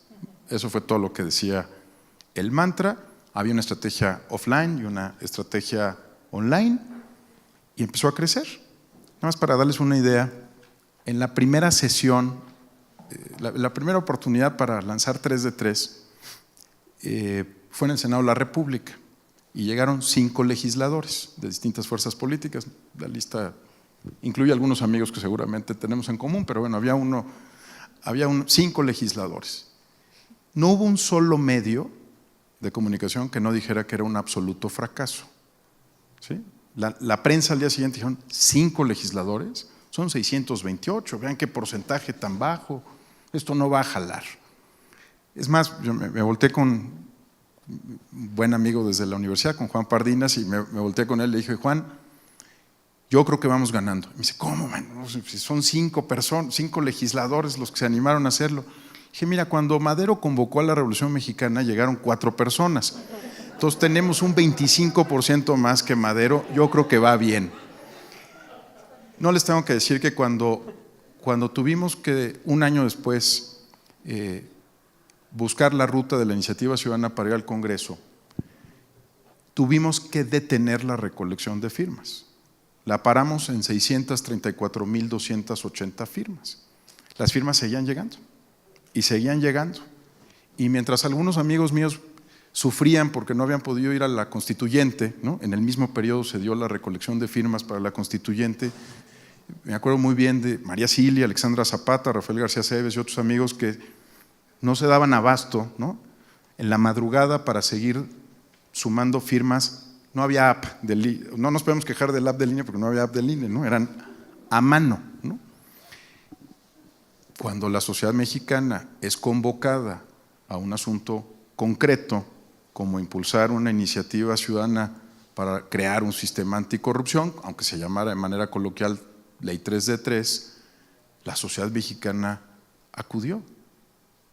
Y en lugar de llenar 6 veces el Zócalo, ¿no? Que pudo haber sido una alternativa, decidieron empoderar a una coalición cívica para discutir por un método que ahora insistimos ya con mucha frecuencia, de parlamento abierto, 640 artículos de la ley, que se discutieron como si fuéramos contrapartes naturales en un tema, con el canal del Congreso prendido todo el tiempo. No les digo que eso sí no subió el rating del canal del Congreso, no hubo ningún efecto positivo ahí, sigue siendo un extraordinario mecanismo contra el insomnio.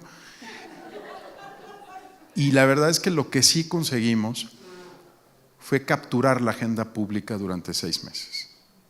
Y creo que eso no hubiera sido posible si estas personas no hubieran dedicado 1 minuto de su tiempo, que era lo que tomaba 1 minuto 30 segundos tomar su firma. Yo creo que lo que quisiera invitarles a pensar, y con ello cierro con el último ejemplo, además corro el riesgo de que si regresas ya no vuelvas, ¿no? Es un defecto de los que hicimos estadística alguna vez, ¿no? Si son 2 vueltas y van y vienen, yo ya hablé una vez. Me cierro con un ejemplo muy, muy particular, que es donde estamos metidos en alma, corazón y de veras con muchas ganas. Y no es #epicentro, que también va bastante bien. Llevamos a un mes 110 organizaciones involucradas y un despliegue territorial y conceptual que yo la verdad es que no me esperaba fuera de esa calidad.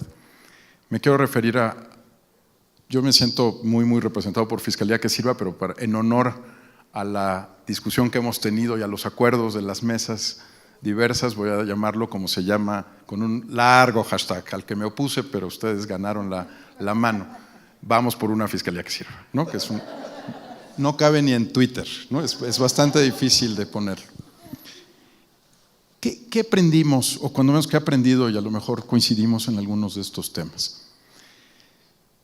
Primero que la peor estrategia de la sociedad civil es crear islotes, es no sentarse a hablar con los que en principio uno cree que no piensan como uno, es cultivar, no lo que nos describes con mucho éxito, las lindísimas amapolas de otras, sino cultivar el jardín de los monopolios, las discordias y los territorios conquistados.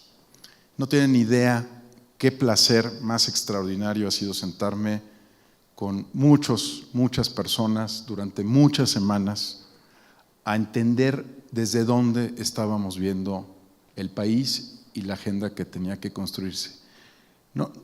La palabra colectivo o la palabra plataforma, Rocío, no refleja la extraordinaria experiencia de sentarse a construir con otros, a reconocer que no tienes todas las canicas, que no tienes la verdad absoluta del tema, a reconocer la alteridad, a reconocer el talento, a darte cuenta del potencial y no solo del déficit, y a construir de verdad de la mano. Estoy seguro de que estamos hablando de un proceso que empezó formalmente el 1 de agosto de este año. Formalmente había habido conversaciones entre distintos núcleos y grupos. Un día dijimos, si no le ponemos fecha y hora en el calendario, esto no va a ocurrir. y del 1 de agosto para acá, digo, ha sido una de las experiencias más extraordinarias de aprendizaje colectivo en las que yo haya participado, y déjenme describirles algo más, y otra vez hay, de verdad, no quiero decir que sobra ciudadanía, pero donde recurre uno aparece, ¿no? Si necesitas el talento de un abogado de la barra mexicana de abogados, ahí estoy, ¿no? Oye, necesitamos a alguien que dirima diferencias entre nosotros. Oye, nos faltan 2, ¿no? Para que sea un panel, porque te ves muy solito y sentado. Yo los traigo. Oye, nos falta alguien con talento creativo, nos faltan los volumétricos, aprendimos que eran los volumétricos, no teníamos ni idea. Ya aprendimos que son los volumétricos, son muy bonitos, por cierto. Cuando tengan oportunidad, cultiven también el arte de los volumétricos. Y un día dice alguien, vamos al Ángel, y pues vamos al Ángel, ¿no? Oye, ¿quién lee el discurso? Pues que sea una mujer joven y un hombre, ¿no?, que tenga trayectoria en derechos humanos, ¿no? Y oye, pero ¿no quieres tú? No. Y debate así de quién va a ser el… Lo que les quiero transmitir y con lo que me gustaría cerrar es cómo romper con las inercias cognitivas e institucionales que tiene el país. Cómo dejar de repetirnos la historia de todo lo que estoy seguro no funciona y hay que atenderlo, pero de lo que no nos gusta de nosotros, y empezar a hablar de todo aquello que nos ha permitido construir cosas verdaderamente extraordinarias. No estoy diciendo ser optimistas, No estoy diciendo que tengamos fe ciega en que el sistema va a cambiar si nosotros hacemos A o B o C. Estoy hablando de reconocer el talento que está alrededor de la mesa. Aprender a escuchar, eso se lo debo a las feministas cerca de mi vida, ¿no? Aprender a escuchar, a escuchar, a escuchar, a escuchar.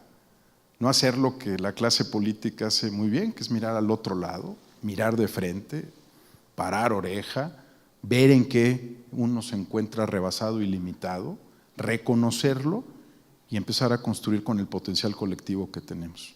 Si hay algo que nos permitió, con todas las deficiencias que tú vives todos los días en la implementación, Luis Manuel, si hay algo que nos permitió decir, ya basta de andar hablando de los zares que no son zares, ya vamos a entrarle a los temas duros, a la Fiscalía Anticorrupción, a cómo cambiamos esto, digamos, de un comportamiento aislado a un sistema. Si hay algo que nos lo permitió fue reconocer que alrededor de nosotros estaba todo el talento necesario, nada más que nos costaba mucho trabajo romper la inercia de lo que nos hemos repetido por tanto tiempo. Muchas gracias. Muchas gracias, Eduardo, por recordarnos que estas inercias no solo están en las instituciones, porque de eso hemos hablado mucho en estos días, sino también en la sociedad civil y en nuestros trabajos, y que hay que superarlos, y que la única forma de construir es priorizando las afinidades por encima de las discrepancias, y un poco por recordarnos que eso está detrás del esfuerzo civil que obtuvo el Sistema Nacional Anticorrupción. Vamos a pasar ahora a una segunda ronda. Nos quedan como 20 minutos de la mesa. Les pediría a quienes tengan algunas preguntas que las puedan anotar en papeles y canalizarlas con Ana mientras se da la segunda ronda.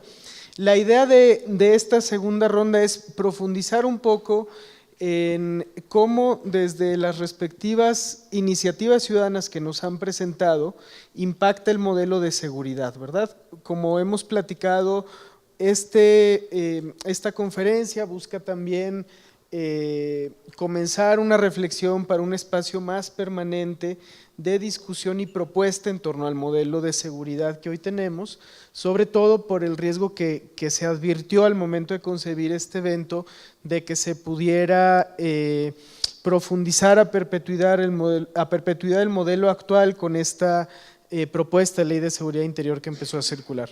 Pero más allá de la agenda técnica de seguridad, veíamos con mucha claridad que impacta la política de seguridad en las respectivas agendas que ahora nos han presentado y que están trabajando. Entonces, un poco la pregunta para esta segunda ronda es, ¿Cómo miran estas discusiones de la política y el modelo de seguridad? ¿Cómo les puede impactar en sus agendas? ¿Cómo estas iniciativas ciudadanas pueden verse influenciadas por las decisiones que se tomen en ese ámbito? ¿Y cómo se imaginan un poco que debería ser la rendición de cuentas en un modelo democrático de seguridad, que es el que este espacio de reflexión quisiera impulsar? Es una segunda ronda un poco más breve, para que todas y todos alcancen a hablar. Les pediría, si les parece bien, de alrededor de 5 minutos, y en el inter recogemos algunas preguntas que haya. Tenemos, concluyendo esta mesa, la lectura de las conclusiones del evento y también la presentación de esta iniciativa de foro permanente, de la que Ernesto podrá hablar más en la siguiente mesa. Entonces pasamos a la segunda ronda, empezando por acá. Gracias. Tomo el reto que sembraste después de que terminé mi exposición. A ver, aquí hay un tema que no hay que olvidar, y ahorita estaban haciendo referencia aquí mis compañeros de la mesa, compañeras. El Comité de Participación Ciudadana se debe al Sistema Nacional Anticorrupción, no se debe a nadie más. Y el sistema de participación ciudadana, como lo comenté y ahorita se estaba recordando, fue resultado, es una conquista ciudadana. No es un regalo que se haya ejercido desde el poder. Por lo tanto, ¿a dónde va el comentario? Nosotros, la alianza natural que tenemos, si bien no somos una organización de la sociedad civil como tal, porque tenemos instrumentación constitucional y en esa parte participamos de alguna señal de institucionalidad, aunque no lo compartimos completamente. Nuestra alianza natural, la energía, la fuerza, el conocimiento técnico, la abrevamos de las organizaciones de la sociedad civil. Por eso nuestro interés tan acucioso en mantener un contacto. Nos cuesta trabajo también lograrlo, porque carecemos de recursos humanos, estamos desarticulados. Pero en quienes nos recargamos, ahorita decía Eduardo, oye, sabemos que tiene algunas deficiencias. No veamos las deficiencias, veamos las fortalezas dentro de lo que se tiene, porque si no, no vamos a llegar a ningún lado. Pero vamos haciendo entonces, cuando llegue el momento, en base a las testimoniales que podamos dar, vamos haciendo el señalamiento a las propias organizaciones de que necesitamos hacer algunos ajustes legales. Bueno, pero será una segunda batalla. Y luego vendrá otra composición de un comité de participación ciudadana, vendrán otras organizaciones civiles, vendrán otros foros en donde nos van a hacer ver que ya no vamos a estar nosotros, será necesario un tercer ajuste legal, pero esto ya tiene que llegar para quedarse. Y nosotros tenemos que ser el motor, primero. Segundo, el tema de la seguridad pública. A mí, dentro del Comité de Participación Ciudadana, tenemos 4 proyectos maestros que le llamamos, es decir, que son de largo aliento. Traemos 4 proyectos: salud, infraestructura, licitaciones públicas y seguridad pública. A mí me toca coordinar el trabajo junto con organizaciones de la sociedad civil para sacar adelante el proyecto. Con la problemática que tiene esto y que ahorita lo estaban apuntando. ¿Quiénes nos vienen y nos señalan los temas? Pues los expertos, primero. Porque estamos trabajando también en el Plan Nacional Anticorrupción, lo que eso significa. Y si lo llevamos a la cancha de seguridad pública, pues va a tener 2 aproximaciones.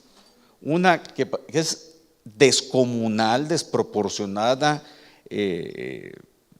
ilusoria, incluso a mí me parece que podríamos llegar a un punto satisfactorio, pero vamos dando un pasito, es en el tema de la prevención.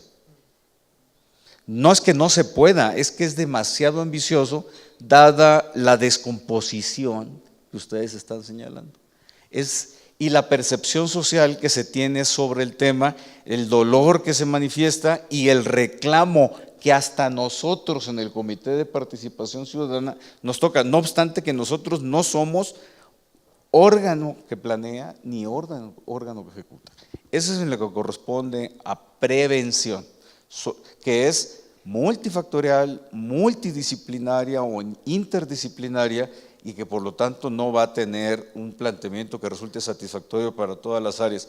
Ya al principio, cuando escuché como abogado que soy, el tema de la no sanción del consumo, pues no, en mi malformación profesional yo decía, pues está en el Código Penal, ¿no? Pues que se aplique. Pero luego voy cayendo en cuenta que la reflexión no es tan simple, que hay más profundidad, ¿no?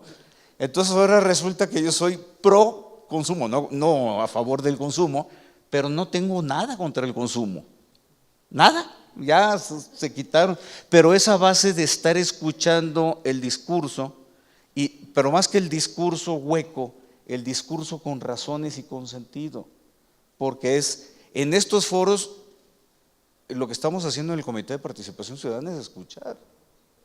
Pero viene la otra parte, que está bien complicada y en el que yo le traigo muchas ganas y mucho compromiso, que es el tema de la impunidad. Y ahí sí empata perfectamente con mi perfil profesional. Un Estado de Derecho no puede permitir que la ley no se aplique por cuestiones de privilegio o por cuestiones de ineficiencia. No se puede permitir. Pero la ineficiencia visto desde el ámbito de procuración de justicia, ahorita no podemos pedir ya nada en cómo está. Entonces, tenemos que salir a ayudar a construir institución. Por eso la propuesta que presentaron los colectivos en relación con el ferrocarril, ¿cómo dijiste, Eduardo? Vamos por una fiscalía que sirva hoy, mañana y pasado mañana. ¿Sí?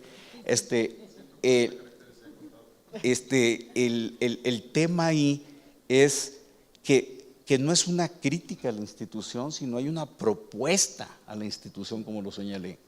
Entonces, eso se rescata con mucha fortaleza y con un aplauso. Pero en la parte de la judicatura, los jueces, magistrados y la Suprema Corte, hay un gran reto por trabajar ahí también, en el tema de la impunidad.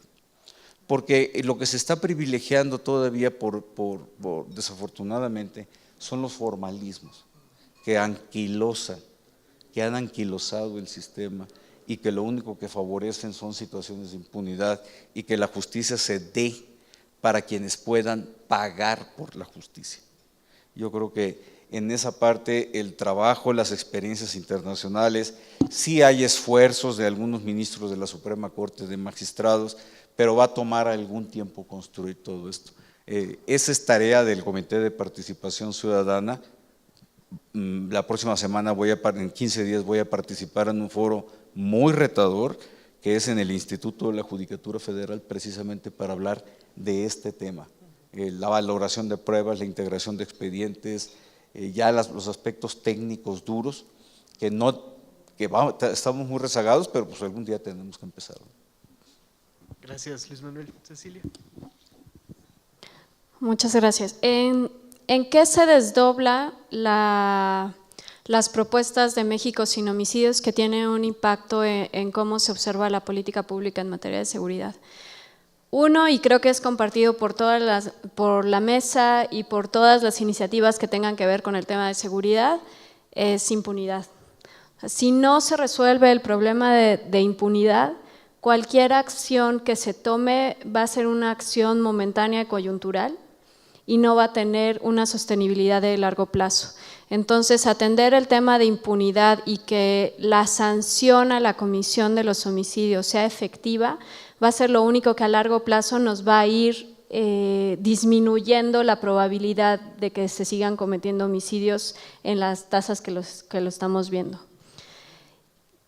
Otro tema que es muy importante es tener información de calidad y información accesible, porque es la única forma que vamos a poder saltar de las ocurrencias en política pública y de las acciones que se toman por el aplauso fácil y barato, ¿no? La foto bonita. Solamente con la información es como vamos a poder tomar qué se necesita hacer en Tamaulipas en materia para reducir homicidios o para el tema que ustedes quieran ponerle, y qué se necesita hacer en Oaxaca, porque los conflictos son distintos y entonces son distintas las temáticas que se tienen que atender, pero eso no se puede saber si no se tiene la información. Y va para los dos lados, va la información accesible para sociedad civil y para poder desarrollar las propuestas, y la información para el gobierno para saber con sus recursos, limitados siempre, hacia dónde se tienen que dirigir, dónde está la prioridad, y lo decimos como son tiros de precisión. No hay recursos para todo, pero sí hay recursos en dónde está la prioridad y dónde nos va a generar el mayor impacto, y eso solamente es con información.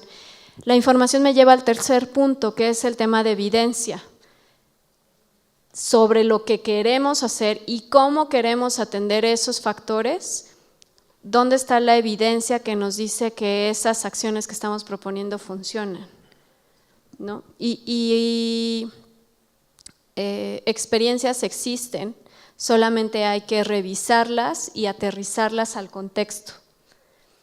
Ese es el tercer tema.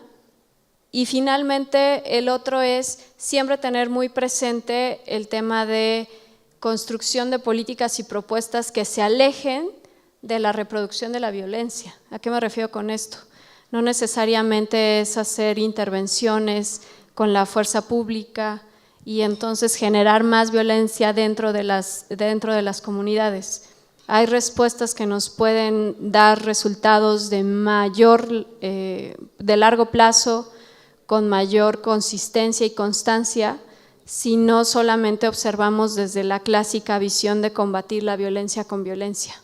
Esas serían las propuestas en las que nosotros estaríamos basando los principios con los que creemos que se tienen que construir las políticas públicas.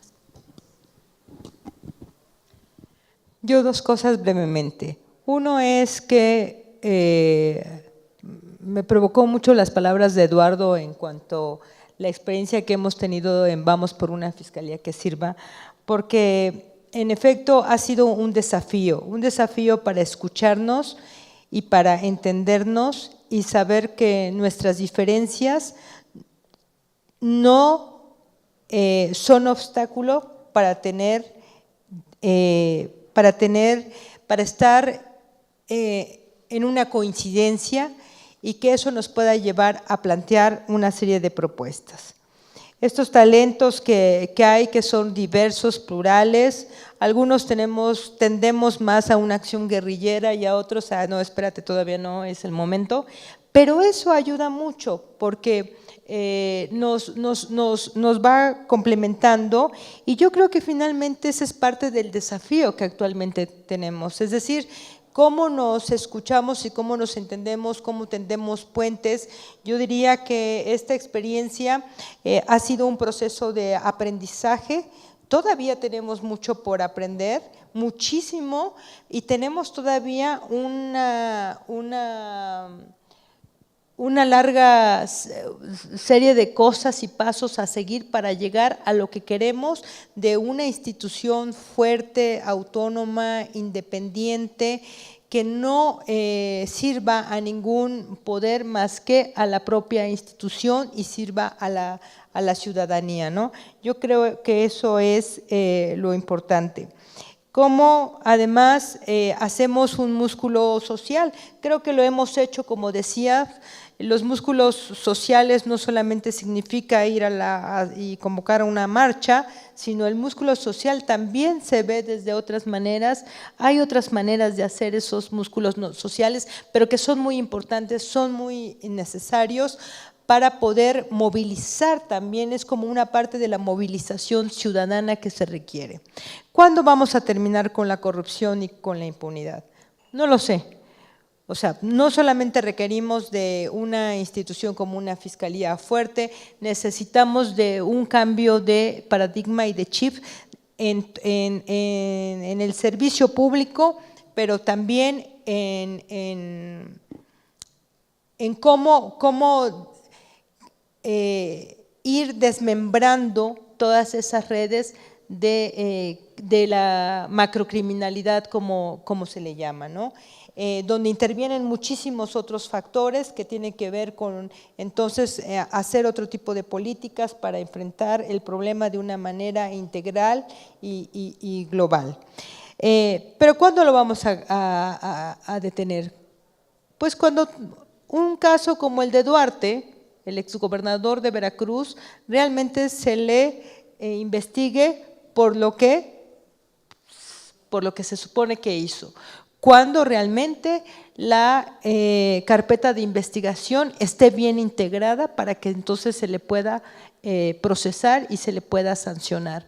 Pero también cuando se investigue qué ocurrió durante su gobierno, que hizo que desaparecieran muchísimas personas, miles de personas en Veracruz. Ese es un fenómeno y está ligado entonces a, por acción o por omisión de ese gobernador, que nos diga qué fue lo que ocurrió, porque además ahí están mezclados ya comandantes de alto nivel y el secretario de Seguridad Pública, tienen que ver con la desaparición de muchísimas personas ahí.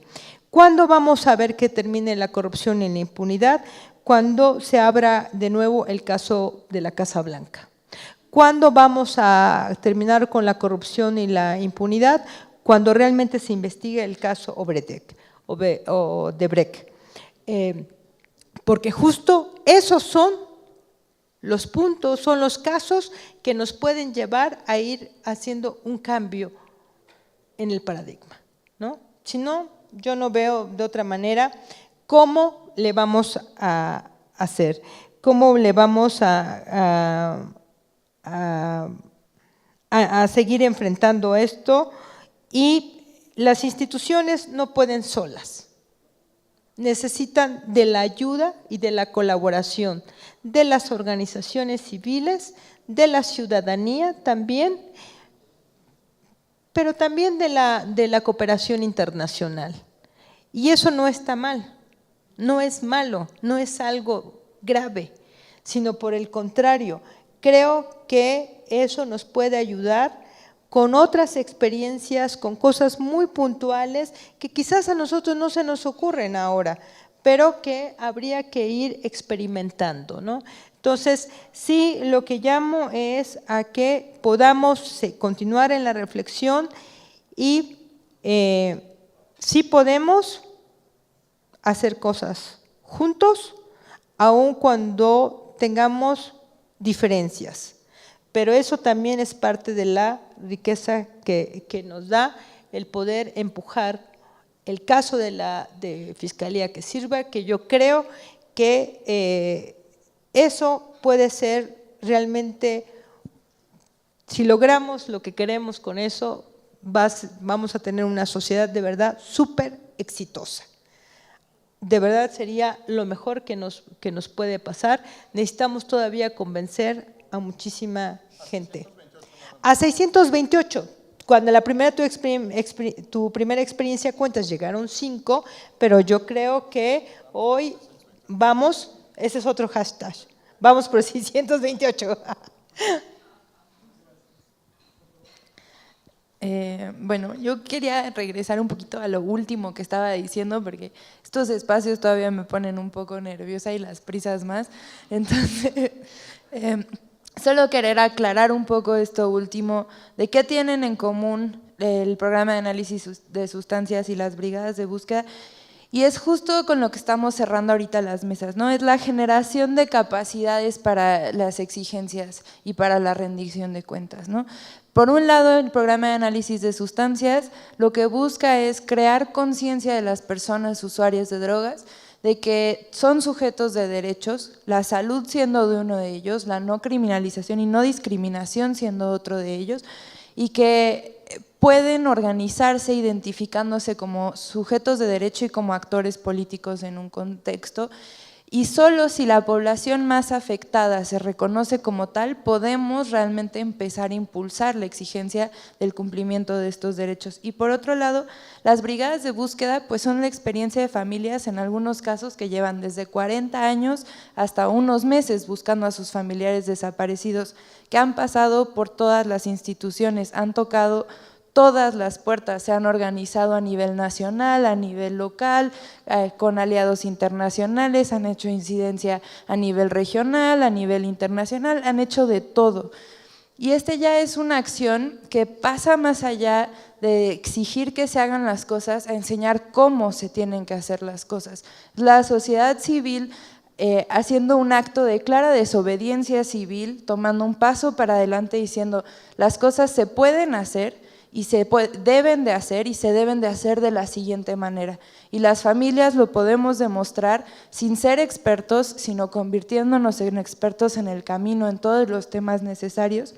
Entonces, que esos son dos ejemplos justo de cómo las organizaciones de la sociedad civil, si nos ponemos detrás, como justo el Instituto Mexicano ha apoyado muchísimo a las brigadas de búsqueda poniendo su expertise y su conocimiento técnico al servicio de una organización y un movimiento social más amplio, podemos fortalecer estos procesos que además fortalecen nuestras propias agendas. Nuestras capacidades de exigibilidad como organizaciones se ven mucho más acotadas si no van acompañadas de una movilización social en cualquiera de las expresiones que ya se han mencionado. Y por otro lado, una cosa clara de rendición de cuentas que tenemos que exigir es que llevamos los últimos 10 años demostrando el efecto de la participación de las Fuerzas Armadas en la seguridad pública. Hoy ya tenemos que exigir que eso se convierta y se transforme en políticas públicas, empezando por la desmilitarización de la seguridad pública, ¿no? Esa ya tiene que ser una exigencia clara de que llevamos mucho tiempo documentando esto y mientras las Fuerzas Armadas sigan en las calles va a ser imposible hacer frente tanto a la impunidad desde los problemas del fuero militar que puede representar en términos de violaciones a derechos humanos hasta el tema de complicidades y corrupción que envuelven los casos de violaciones cometidas a manos del ejército. Ya tenemos estos datos, se han presentado en todos los niveles, en todos los foros, de todas las maneras y tiene que ser una agenda clara, un punto claro de la agenda de si queremos pensar en que la sociedad puede poner puntos sobre la mesa y exigir soluciones claras, tiene que ser uno, ¿no? 10 años de estar manifestando esto, tiene que ser un punto que podamos coincidir en torno a él y hacer un frente claro a la Ley de Seguridad Interior, como es el Frente de Seguridad Sin Guerra, pero que necesita poder juntar todavía más voces de la sociedad civil y movimientos de la sociedad civil diversos que se ven afectados por estos temas y que necesitamos ampliar esta exigencia y esta demanda puntual porque es de las problemáticas más urgentes que vivimos. Mejor cumplo la profecía porque tú estás contra el reloj. Yo creo que ya están los panelistas.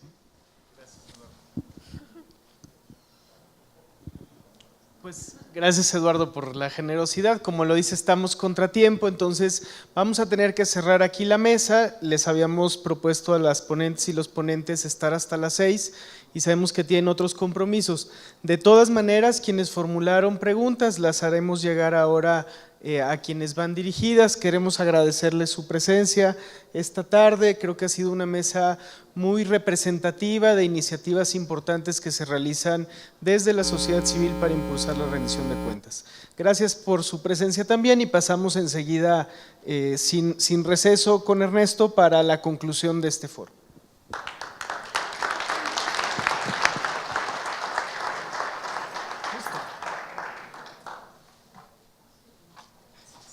No es cierto que se vayan.